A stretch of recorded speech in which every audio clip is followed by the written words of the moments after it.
turn this on. Hello. Good morning. I had to gong you into submission.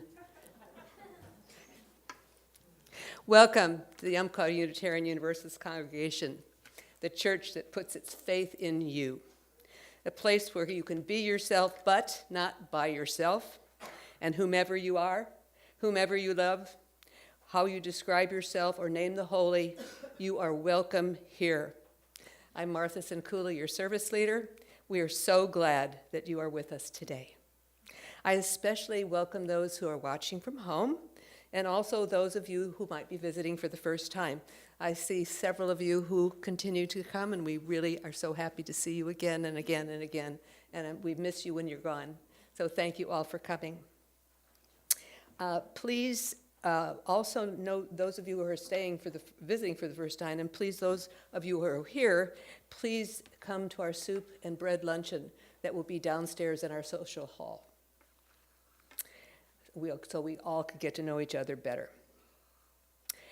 We will be going downstairs. You can use the stairs, but we also have the door here to my right that goes out to the ramp that goes around the building and can have access to the downstairs door. Hopefully that downstairs door, John, has been opened, has it? It's unlocked. It's unlocked. Good, so you won't be standing out there banging. If you have one of these, could you please make sure that it's on off or silent? I want to thank John Asham, a greeter, and also Joanne Pico, who stepped in while John was running around being John and doing other things that we need to have him do. So thank you all. I want to also thank Annan, who helps with the children and with tasks before service and after service. Sean, our music person, Jake, our media guy, and Jen in the office for putting this service together. And thanks to every one of you who are with us today for caring to keep this very important place vital. We also want to acknowledge the people who came before us on this land called the Umpqua, whose name graces our congregation and the river that flows through this land. Here for thousands of years, loving this land and living in harmony, the Umpqua are still giving us gifts of action and wisdom. And we make this land acknowledgement in recognition of the Umpqua and in beginning an atonement for harms done in the past, part of our path towards healing. We are again delighted today to have Dennis Reynolds, who is serving our congregation at this time as a interim developmental minister on a quarter-time basis. He's going to be with us until December, 5 days a month, and his office hours are on Tuesdays 1 to 4. He brings an extensive ministerial background, humor and insight, and is eager to meet and work with all of us, current committees, administration, and all to help our congregation grow and thrive. We are very grateful for his guidance and this opportunity. Please refer to your insert in your order of service. It tells everything that's going on, including the soup and bread luncheon. Positive Open Mic happens the second Wednesday. I attended last week, and it was well attended, and it was lots of fun. We also have a need for a laundry hero, someone to help us with doing our tablecloths and our napkins, etc. You will find that. So, to start our service, we do now, in our compassion for those in need and our congregation's service to the larger Rosebud community, we will now collect donations of food and money for the Fish Food Pantry. Annan, would you mind coming up and maybe taking a basket through? Is there someone else that could help Annan?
this time, we begin our service with chalice lighting.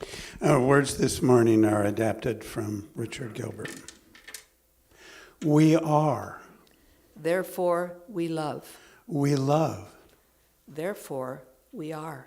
May we be humble before the wonder of what we dare to conceive and to create, and to be bold in how inclusively we love. Now, our opening hymn this morning is number 170 in your hymnal. And this time, you're going to want to get your hymnal out because the video that Martha found, which has a really wonderful introduction that gives a background to this song, does not include the lyrics. There'll be some time spent in the introduction to put this song in context, a bit about the writer, etc. And so what I'll do, and I'll signal you when we get there, if you don't get it on your own, to rise in body and spirit when we sing, after you watch some of the narrative about the song itself. Thank you. This next song, We Are Gentle Angry People, was written by Holly Near on November 27, 1978, on her way to a vigil for Harvey Milk and Mayor George Moscone following their assassinations earlier that day. Harvey Milk, California's first openly gay elected official, had recently sponsored a civil rights bill in San Francisco that outlawed discrimination based on sexual orientation. The bill passed and was enthusiastically signed into law by Mayor George Moscone. Holly Near believes in making your voice heard and gave voice to the LGBTQIA movement. She also realized that for many, this song would be the first time that they would identify themselves as being gay or lesbian. Social movements often have strong, recognizable anthems, and for the past 43 years, this simple melody continues to ring true and threads together many different movements. In 2004, she performed the song in Washington, D.C. at the March for Women's Lives. Also, the song is now included in the Unitarian Universalist Association hymnal. As the first lesbian to be interviewed by People magazine, the owner of a successful independent record label in the 1970s and 80s, and a continued activist, Holly Near still embodies the words of the song and the quote by Harvey Milk that rights are won only by those who make their voices heard. So let the song inspire you to raise your voice, strengthen your heart, and lift your spirit to the struggles that are still with us today.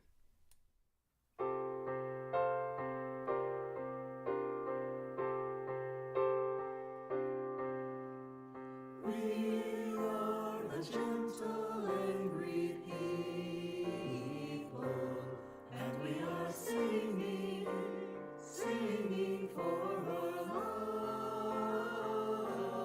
lives.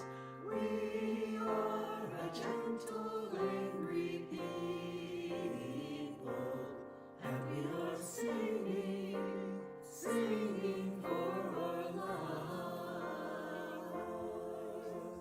We are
I was going to look up and say, please be seated, but you already did. Kind of routinized, we come that way sometimes. The story I'd like to share today, and if anyone of any age wants to move a little closer to better see the pictures, there's some empty seats down here in the front. So, that said, I want to share a story that I first heard in my home church in Eugene. I turned it the wrong way here to tighten this back up. Martha and I are a little bit different size. One of the many diversities of the human experience. The book is titled, If You're a Kid Like Gavin, A True Story of a Young Trans Activist. And I first heard it at church in Eugene, and the Sundays when I'm not here or on the road someplace else, I go to church at home. And we had a service this past season on Trans Day of Remembrance, and this is the story that was shared that morning. What are some choices kids get to make?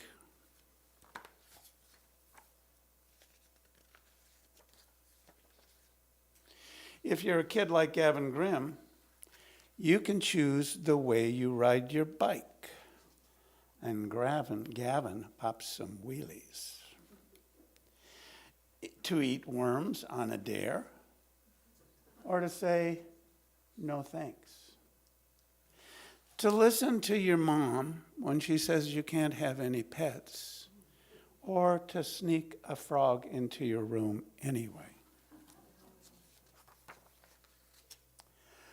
But what are some choices kids don't get to make?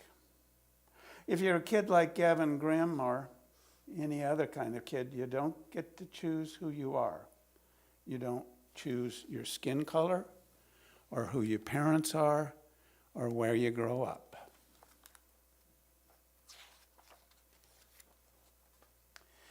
If you're a kid like Gavin Grimm, you don't choose to be a boy or a girl. But if you're transgender, like Gavin Grimm, you might choose to talk about it. To tell your family, I know you thought I was a girl, but I'm really a boy on the inside. To say, I can't keep the name you gave me. We have to pick a new one. To be honest about who you are. If you're a kid like Gavin Grimm, you'll go to yourself as a boy and go to school as a boy, a transgender boy. But then there will be another choice you have to make. In some places, it's not much of a choice because every bathroom is for everyone. But at Gavin's school, boys use the boys' bathroom and girls use the girls' bathroom.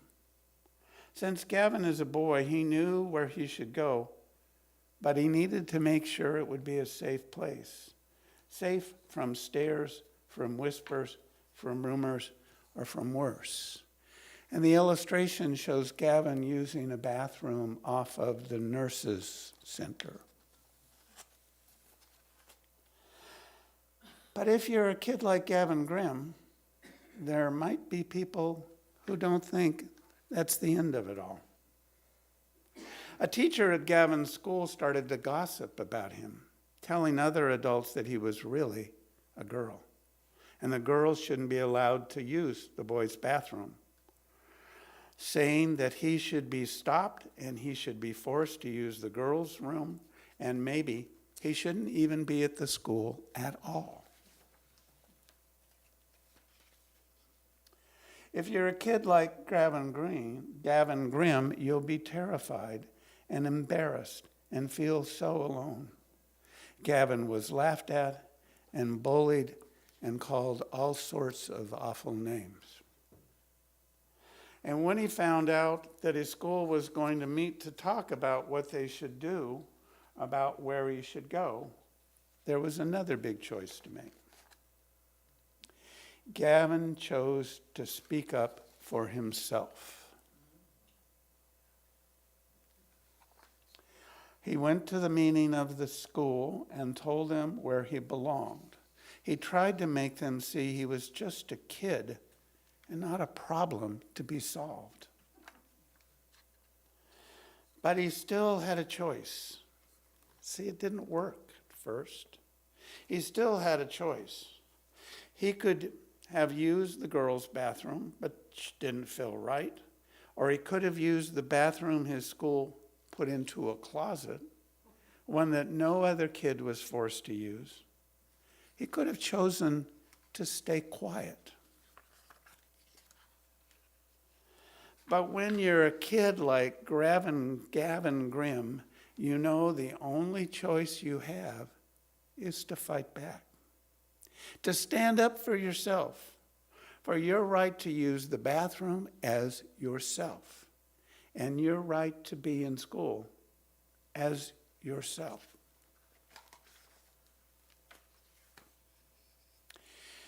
These aren't choices any kid should have to make. But if you're a kid like Gavin Grimm, it's the most important choice of all. He went on the news in his town, and then he was on the news everywhere, sharing his story and speaking out. He talked to other transgendered kids with the same problems at their own school, and he tried to help them too. And he reached out to a group called the ACLU, the American Civil Liberties Union, and together they worked to get the law on his side. Gavin is still working for people like him, for transgender children and adults and anyone else who wants to live their life without having to fight for something as basic as using the bathroom. There are many choices that kids get to make, and so many more that they don't. And that's not the end of Gavin's story. That's just part of Gavin's story. But the story about when Gavin went to school.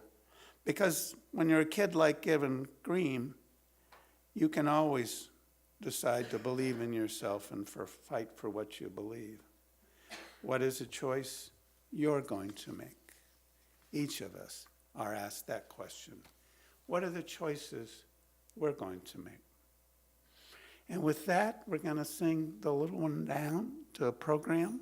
The words that we're currently using are in your order of service.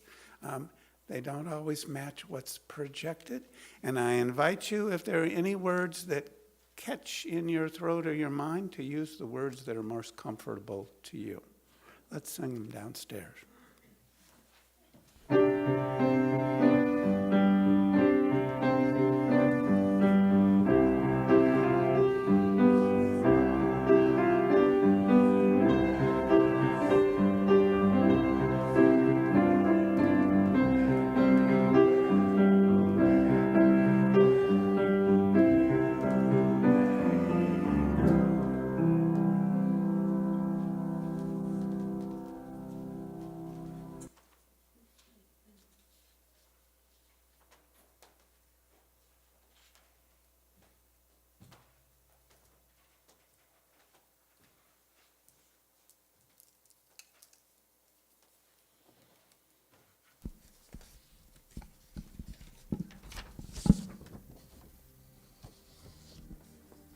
Now is the time in our service for our candle lighting, where we can celebrate or share our thoughts, something special, something meaningful to you, a joy, a concern.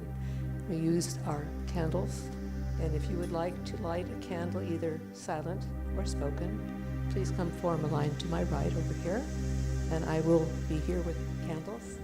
And if you are spoken, if it's a spoken candle, please give your name and be brief.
I invite you now to settle in into a spirit of meditation. You want to get that out of the way? Sit in a way that's comfortable for you. Many teachers of meditation suggest arms and legs uncrossed and back straight can help us breathe more. They also remind me, and I always like this part, this is a time where you get a soft belly, right? And we're going to do the meditation, and then I realized why Martha came back up is because we almost skipped over the offering.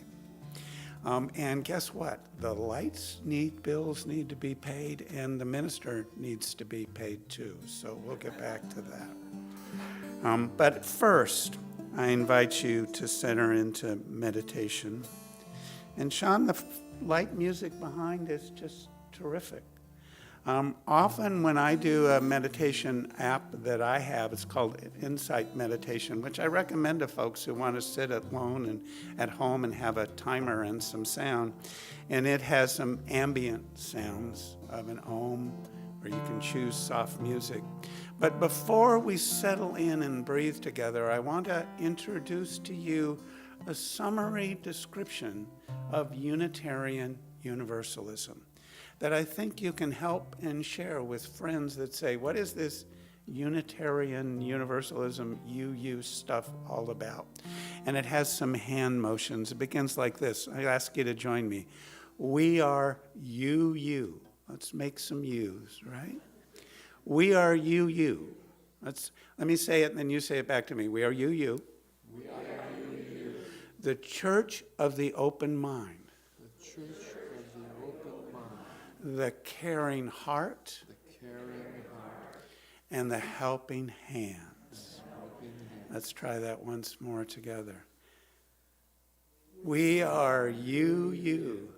The Church of the Open Mind, the caring heart, and the helping hands. And since your hands are open in front of you, let's just leave them there, and I invite you to join in a movement meditation we've shared here before. We begin with hands open for whatever may come to us. And we take what we are given in this life and we bring it to our heart and we hold it for just a moment until it's time to let it go, and we exhale and we let it go so that our hands may be open again.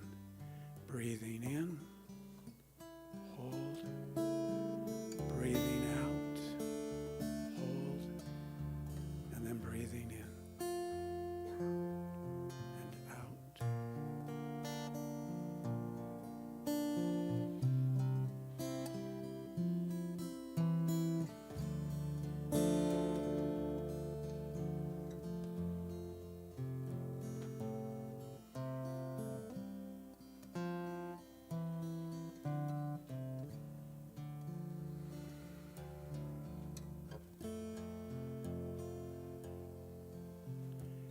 And let's hold that as Sean continues to play music and the offerings of treasure.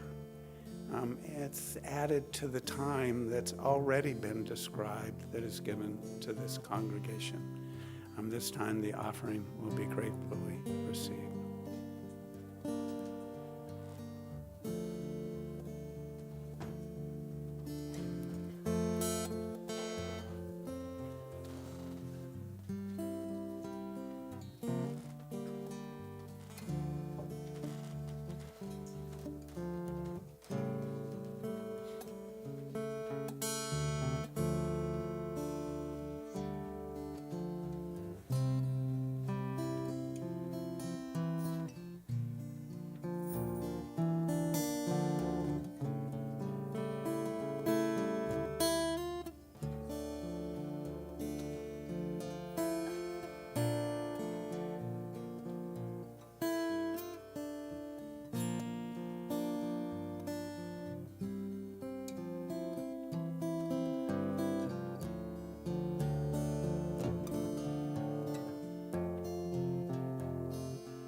for the gifts that we have received. May we be truly grateful, and may we use these gifts to help our beloved community and to form a better enjoyment of all the communities to come in and visit us.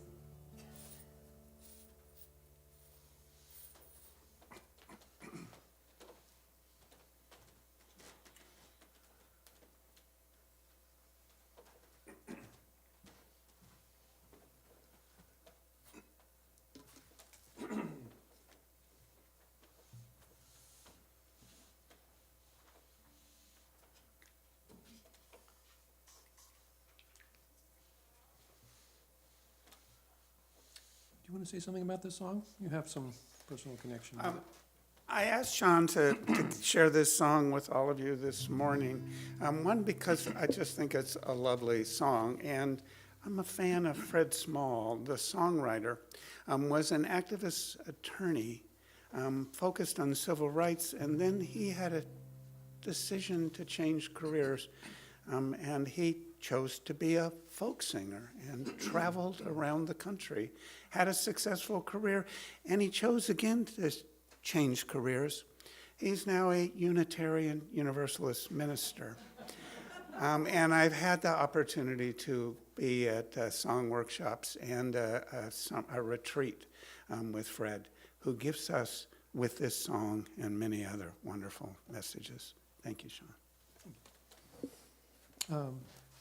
If you're familiar with this song, you might detect a few lyrical modifications. I found another version by a Unitarian musician who I like her version of it also, so it's kind of an amalgamation. Perhaps updated the lyrics. Perhaps, yeah.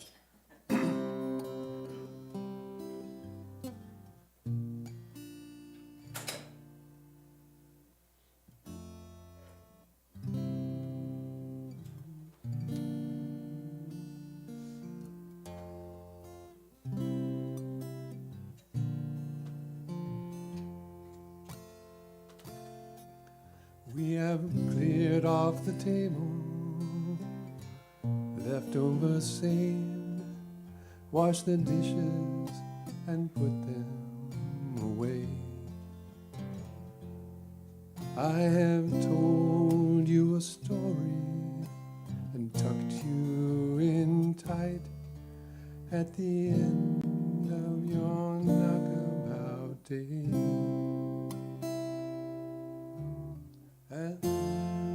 As the moon sets its sails to carry you to sleep over the midnight sea, I will sing you a song no one sang to me. May it keep you good company. You can be anybody you want to be. You can love whomever you will. You can travel any country where your heart leads, and know I will love you still. You can live by yourself. You can gather friends around. You can choose one special one, and the only measure of your words and your deeds will be the love you leave behind when you're done. There are girls who grow up to be strong and bold. There are boys quiet and kind. Some race on ahead, some follow behind. We all go in our own way and time. Some women love women, some men love men. You can, some raise children, some never do. You can dream all the day, never reaching the end of everything possible for you. You can be anybody you want to be. You can love whomever you will. You can travel any country where your heart needs. No, I will love you still. You can you can live by yourself. You can gather friends around. You can love one special one. And the only measure of your words and your deeds will be the love you leave behind when you're done. Don't be rattled by names, by taunts, by games, but seek out spirits true. If you give this world the very best of yourself, it will give the same back to you. You can be anybody you want to be. You can love whomever you will. You can travel any country where your heart needs. And know I will love you still. You can live by yourself. You can gather friends around. You can choose one special one. And the only measure of your words and your deeds will be the love you leave behind when you're done. And the only measure of your words and your deeds will be the love you leave behind when you're done.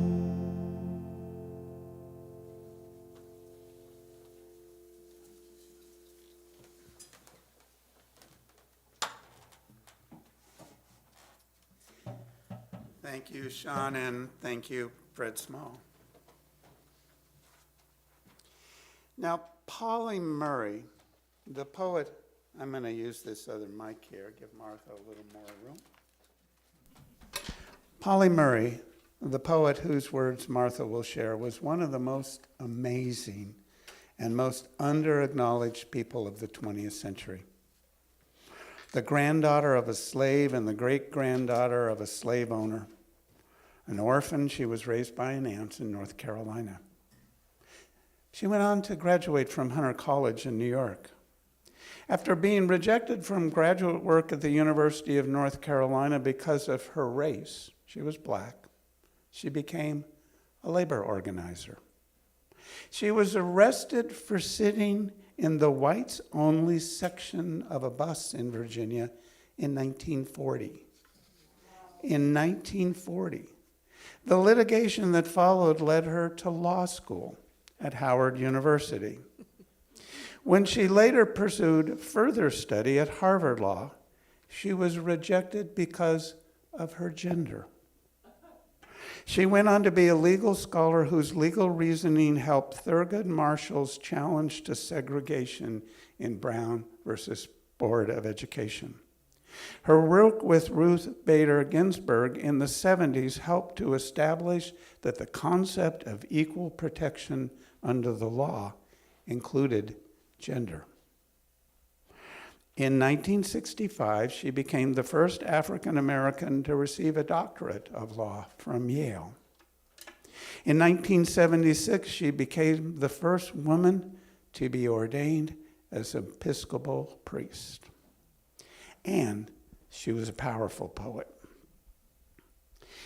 Polly Murray achieved all this while struggling with chronic fatigue, depression, and what she described as sexual in-betweenness, what many have suggested would be described in these times as transgender or non-binary, the words of Polly Murray.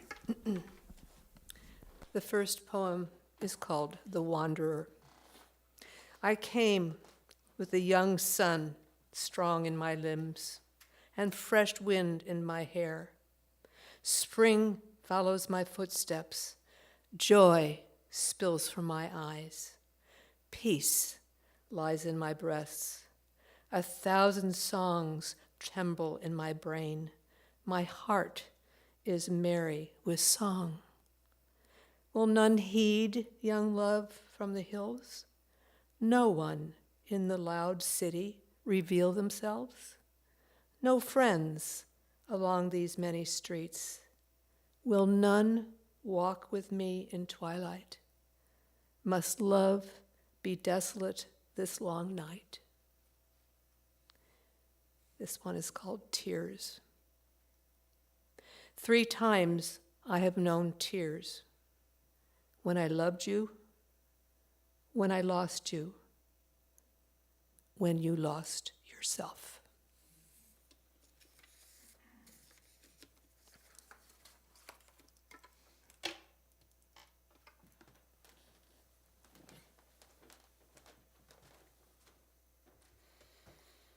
I feel blessed to have had a friend introduce me to the writings and the realities of the life of Pauli Murray.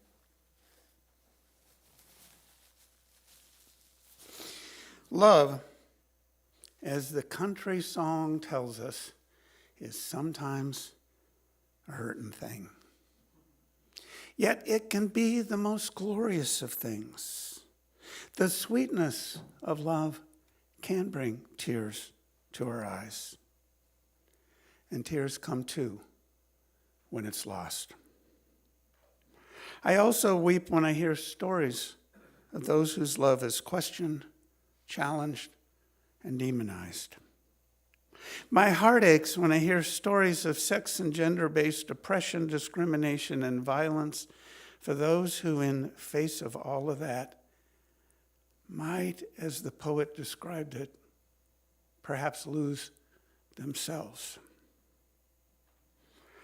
Today, in addition to Brandon's story and a bit of Pauli Murray's story, I want to share some more stories.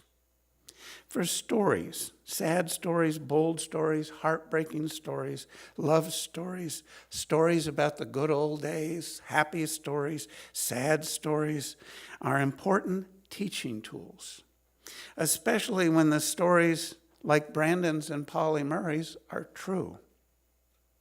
Fictional stories, though, can offer some important life lessons. Our own experience and the stories they offer are perhaps the best teaching tales for each of us. Today, in honor of Valentine's Day, I want to share of my stories about my own learnings about love. We've all been trained up in honoring this actually pretty insignificant holiday of Valentine's Day. Valentine's Day, nothing particularly significant happened historically on this day. And Saint Valentine, the Catholic priest for whom the name is named, is really a pretty minor saint. Yet Valentine's Day is a big deal. It's a big deal because we make it a big deal. And we've been trained up to do that. I'm sure, like many of you, you may recall, I remember when I was a kid and I would go to the store the week before Valentine's Day and get that packet of cards, those little children's cards that were sort of funny, but not all that funny. And we would go home and pick out which one of these cards is the right one for each and every classmate in our school. It was inclusive. There was a card for everyone, even the kids you didn't like very much. And there was a special one for the teacher, who on that day all the children loved, or at least seemed to. By middle school, we left this Valentine's card for everyone stuffed behind to focus on a special someone. This unfortunately resulted in no Valentines for those who were not as popular. It was in middle school that my indoctrination to America's culture of homophobia moved into an advanced study. It happened the week after I, for the first time, washed my own gym clothes. It seems my mother had simply gotten tired of washing stinky adolescent gym clothes, so decided I needed to do it for myself. Well, unfortunately, my gym clothes included a red sweatshirt. Separating whites and coloreds had not been part of my laundry training. So, as you can imagine, all my gym clothes were tinted. Now, the gray t-shirt and shorts did not pick up much dye, but alas, my athletic supporter, my jock strap, came out a very vivid pink. I was aghast, and I told my mother, "I need a new one, Mom." She said, "No, it'll be all right." Well, obviously, my mother had never been in a middle school boy's locker room. That week, I was subjected to merciless harassment and abuse. Some of the boys had perfected the art of the towel snap, which you get them wet and twist them up and then you snap them, and it really hurts. It resulted in welts on my hips and backside. Even more painful were the cruel homophobic taunts. I was mortified. In time, though, those welts healed and the tint faded from my clothes. And yet the lesson of what was acceptable and what was not was embedded within. It was only later that I realized for anyone who in any way did not fit the narrow binary gender norms that mid-20th century American culture prescribed, that for any such person, the abuse, the humiliation, and acts of violence would continue and would too often result in much more than towel snapping. I was carefully taught a gender binary heteronormative way of viewing the world, and that deviating from that norm was dangerous. I'm glad to report that I began what has been a long and continuing process of deconstructing those norms in college. In my freshman year, I changed my major from speech and rhetoric to theater. And the result was my friends became the theater folk, and that included open, gay, and lesbian friends. One friend with Richard, who I had been cast in a couple of plays, invited us after rehearsal to all go with him to the local gay bar. Before long, it became something many of us, both gay and straight, would do regularly because, at least in part, the Riviera Room, well, there no one checked for ID. So one did not need to be 21. My then girlfriend was underage, so we became near regulars, though I would hold her close to assure that no one thought I was one of them. Though my homophobia was still very much present, it had shrunk. I became increasingly comfortable hanging out with gay friends. Thank you, Richard, for that original invitation and for being my friend and my teacher. Years later, my then girlfriend Helen and I would regularly go to visit Bryce and John, dear friends of hers who lived in Seattle, for the weekend. They were a fun couple, and I enjoyed spending time with them. One Sunday morning, we were out for brunch, and Helen and John decided they need to go run some errands, and Bryce and I sat alone at the table sipping our coffee and just talking. I asked how the heck he was. He replied, "Honestly, I'm not doing very well." He leaned close and said, "Have you ever been at that place in a relationship when you reach out for your lover and they move away from you? And it happens night after night after night." I looked at Bryce and I said, "I know exactly what that feels like, because that's the place I'm at in my relationship." His feelings, his pain, his heartache were just like mine. We looked into each other's eyes and wept softly. Oh, he feels the same feelings. Oh my God. Aha. Well, duh. Love is love. I had already known that intellectually, but that morning I finally fully understood. Love is love. Heartache is heartache. It does not matter the gender of who you love. Love is love.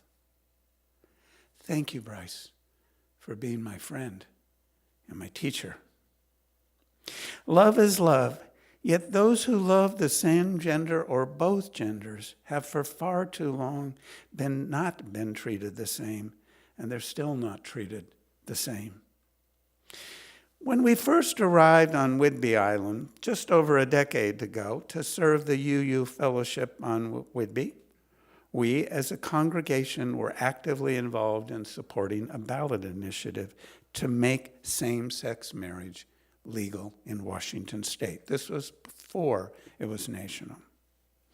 That November, we celebrated the passage of the legislation. Measure 94 had passed with 52% of the vote. Love is love, and we had won, right? But then I thought, 48% of the people had voted no. Homophobia was still very much alive in the hearts and minds of many, and it continues to this day. While on Whidbey, I served on the board of the local chapter of PFLAG, the main LGBTQ+ advocacy and education organization on the island. We sponsored a weekend session called Trans 101.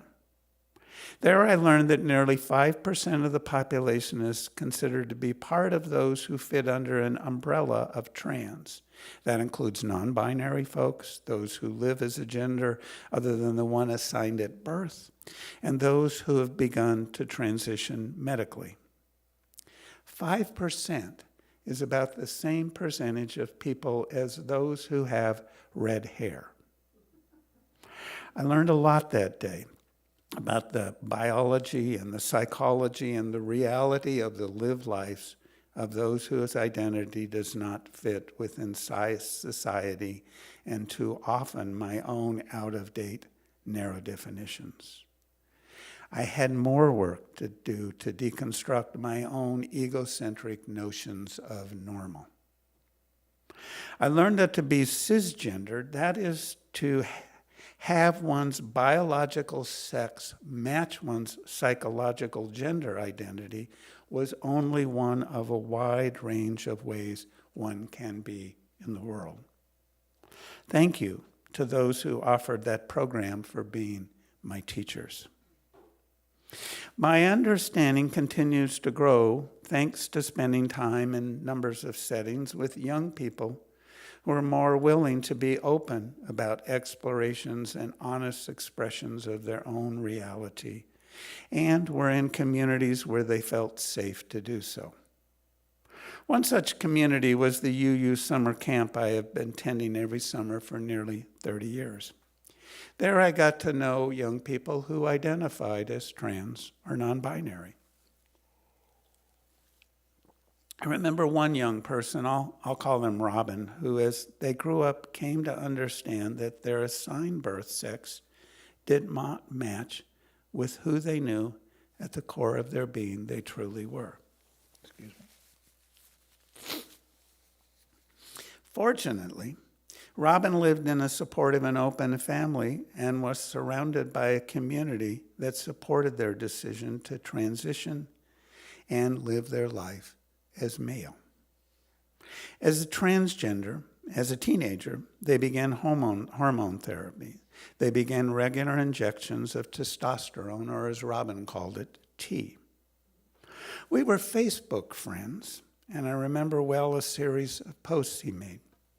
The first, when he simply looked at the camera and said, "This is my voice after my first injection of T." Later, he posted again, looked into the camera and said, "This is my voice," after additional doses of tea.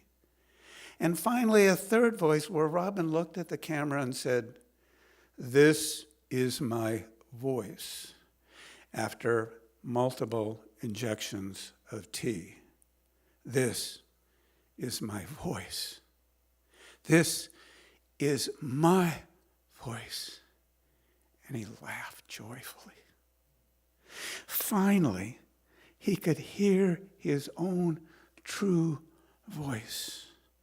This was another oh my God moment and another friggin' growth opportunity to this heterosexual, cisgendered old white guy. Thank you, Robin, for being my teacher and for showing me and all who know you the truth of that line from the song we heard this morning. You can be anybody you want to be, and that you need not lose yourself. I've been honored to officiate at same-sex weddings that are now the law of the land. I've also been honored to officiate the wedding of a young couple who identify as non-binary. They have found that their identities do not fit at either end of a binary male-female continuum. They too have been my teachers. Unfortunately, in these times, in spite of much progress and expanding understandings and acceptance of sexual diversity in both orientation and identity, we are encountering incredible pushback. Rather than celebrating a rainbow of possibilities as to whom one might love and who one truly is, there are those who seek to impose their own narrow norms on all. Norms that are little changed from those taught to me when I was an adolescent. It seems they would not only like to reconstruct old notions and patriarchal, heterocentric, and homophobic limits and oppressions, but to put forward legislation that would codify such limitations. I'm called by my faith to say no. Called by a faith that affirms the inherent width and dignity of all. A faith that affirms justice and equity and compassion for all. A faith that affirms the rights of conscience for all. A faith that calls for acceptance of all and respect for all. A faith that has as its central tenet love. An inclusive love. A love that has existed since before the beginning and will never let you go. I am called to do what I can. Sometimes it's small things. For example, if you get an email from me, you will note that in my email signature, I label my pronouns he and him, recognizing that others use different pronouns. In several advocacy groups I'm part of, and in my home church in Eugene, we regularly introduce ourselves using our names and our pronouns. Doing so reminds me, and I hope reminds others, that not all fit or use binary gender labels. On Whitby, I was proud to join with my congregation to carry a Standing on the Side of Love banner at the annual Pride Parade, with all of us decked out in our yellow UU t-shirts. And I hope to have the opportunity to march at Pride with you folks this summer. And we're working on some plans to get you a good price on yellow Unitarian Universalist Side with Love t-shirts. I support with my presence and my donations LGBTQ plus advocacy efforts. In many settings, I seek to decenter myself, recognizing that for too many years, straight, white, cisgendered men have been too often dominant. Following a suggestion from the writer Margaret Rankle, I started something new this summer.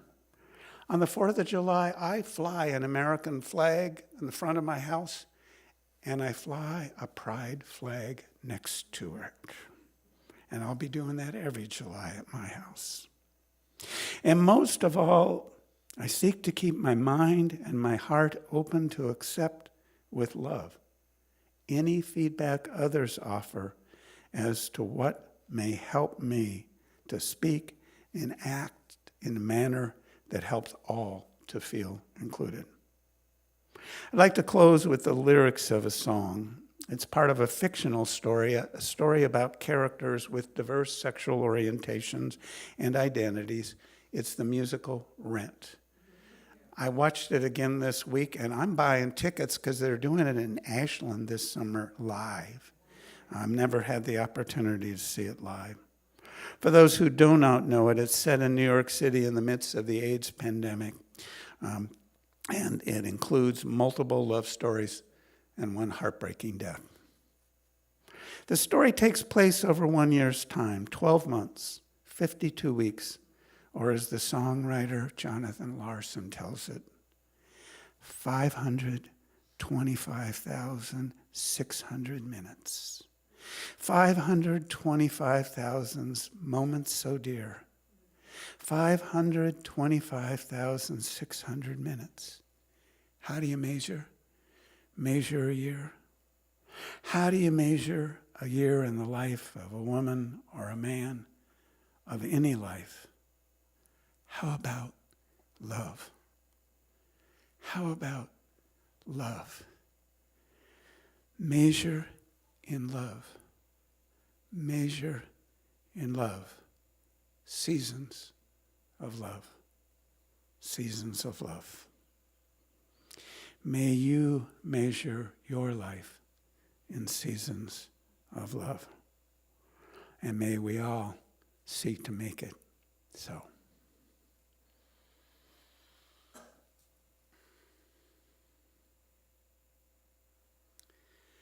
Now, today, before we move into a congregational conversation about the sermon, and we're going to try to be brief because we're all running a little bit long, but do know you don't have to rush home to make lunch because it's just downstairs. We're going to take a special dedicated offering this morning that was shared in the Quest.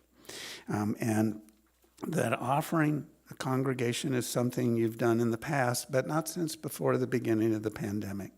The offering we're inviting you to make is to raise funds to help sponsor the Douglas County Pride Festival. As we raise enough money together, this congregation will be recognized in banners and t-shirts and on social media as a star or rainbow sponsor. So take out your wallet or your checkbook to generously support this event and help make our UU values visible in the community. We can do more together as a community than we can do alone. Now, all of you who might have given anyway to support that event, if you donate through the congregation, it will help lift up our shared commitment. And it's easier to get a tax write-off, too, if it's a donation made to the church, okay? If you forgot your checkbook or you don't have much cash on hand this morning, and for all of you viewing online, you can still give. Just send a check to the office at 2167 Water Street and note Pride on your memo line. Oh, send it to the P.O. Box. Martha, the P.O. Box is P.O. Box 2106, 97470. Thank you. So, like I said, you can give today or later as is convenient. And then we'll have a bit of a conversation. Make any checks out to call UU Fellowship or UUF, and put Pride in the memo line. We've talked to Donna, who's doing our accounting work, and there will be a separate account that will hold these funds. So thank you in advance for your generosity, whether you give today or later. And Sean's going to gift us with a little more music.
Thank you in advance.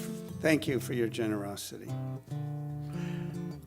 We're going to take some time for a bit of a conversation. And Aline already talked to me earlier this week, about some comments she'd like to share with all of you. And she's promised to be brief, so thank you.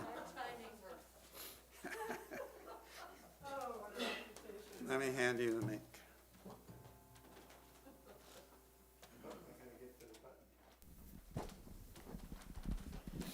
Hi, I'm Lilene.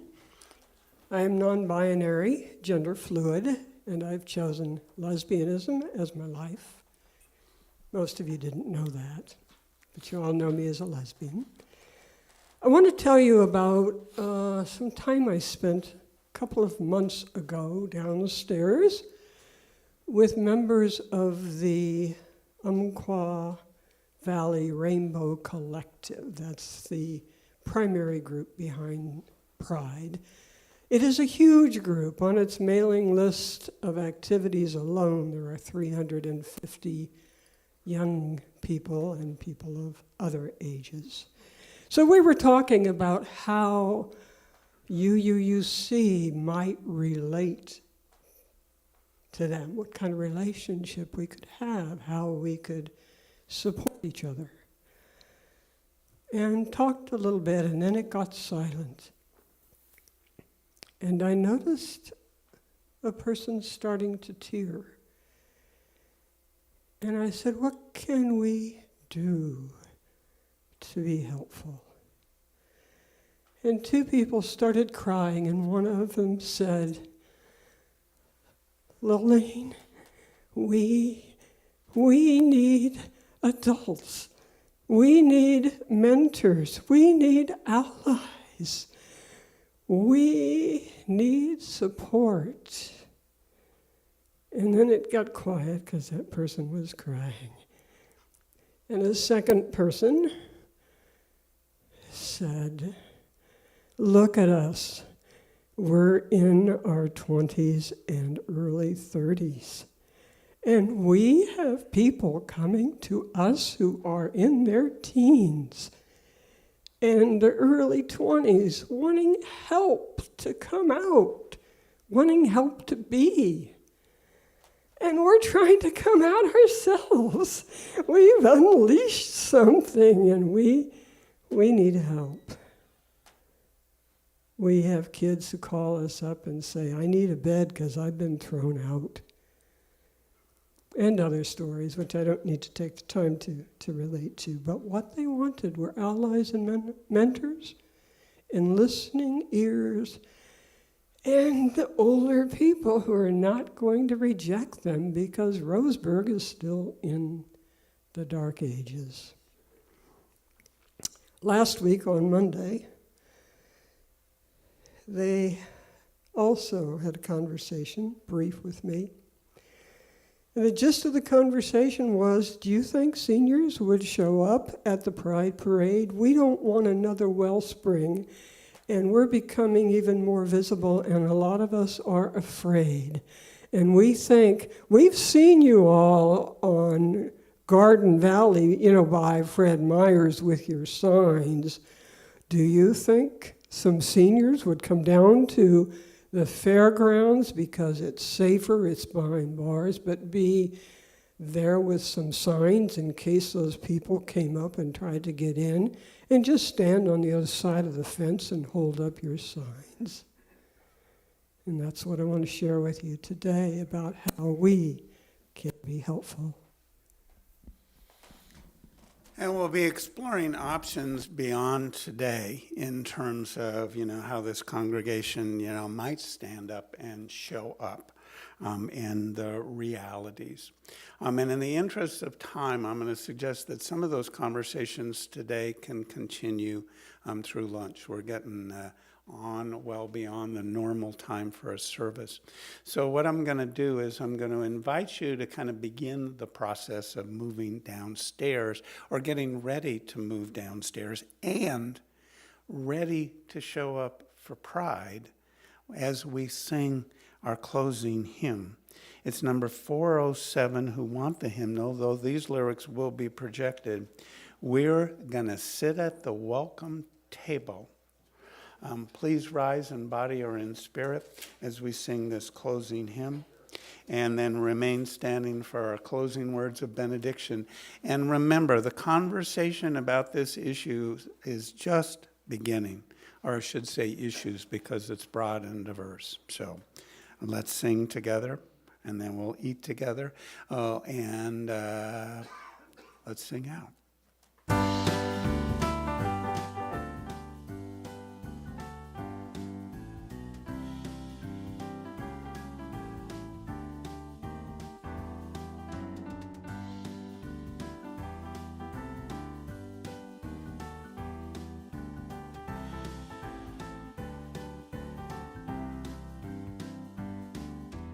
We're gonna sit at the welcome table.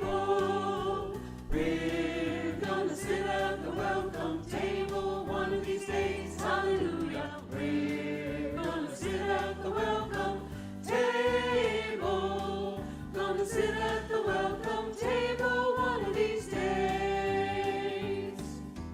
All kinds of people around that table. All kinds of people around that table one of these days. Hallelujah. All kinds of people around that table. Gonna sit at the welcome table one of these days. All kinds of style at the welcome table. All kinds of style at the welcome table one of these days. Hallelujah. All kinds of style at the welcome table. Gonna sit at the welcome table one of these days. We're gonna sit at the welcome table. We're gonna sit at the welcome table one of these days. Hallelujah. We're gonna sit at the welcome table. Gonna sit at the welcome table one of these days.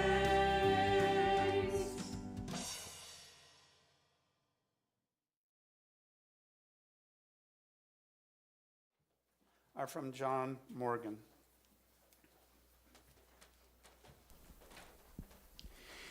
In the end, it won't matter how much we have.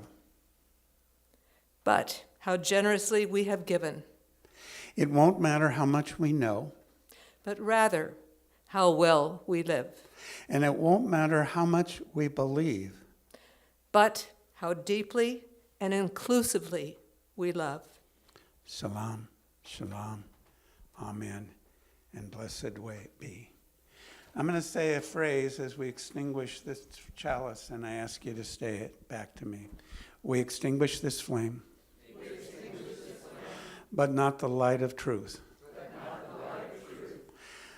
The warmth of community, or the fire of commitment. For these we hold in our hearts until we are together again. These we hold in our hearts until we are together again. And we're going to get extra time together today. We're going to process in just a few minutes downstairs for lunch. And what we're going to do is we're going to follow John Asham, who was instrumental in creating something special to make the downstairs, newly remodeled, lovely downstairs, accessible to all by going out this door, down the side ramp, and down the ramp all the way downstairs for lunch. And just one quick announcement before we start down there. One's a thank you. I want to thank all of you who have kept people safe when we're tight together in this space for worship by wearing your mask. Well, we're going down to have lunch, and you know that's not going to work very well with a mask for lunch. So masks downstairs are going to be optional, and after the board meeting, we'll find out may become more optional other times. But we do ask that you respect a sense of space and a little more distance and maybe not crowd. And we got one more announcement. What else do we need to know about lunch? Will you announce that Marty is here and will be taking pictures of us as we're proceeding, so we might want to take our masks off? Right. We may want to process without masks, and if you feel most comfortable, you could do that when you get to the door on the way outside, because we found a volunteer photographer to document this moment in the life of this congregation. So, smile broadly. So let's head on out, and I suggest we start out by singing that closing hymn again. And I'm actually ready to move on because I'm getting hungry. We're gonna sit at the welcome table.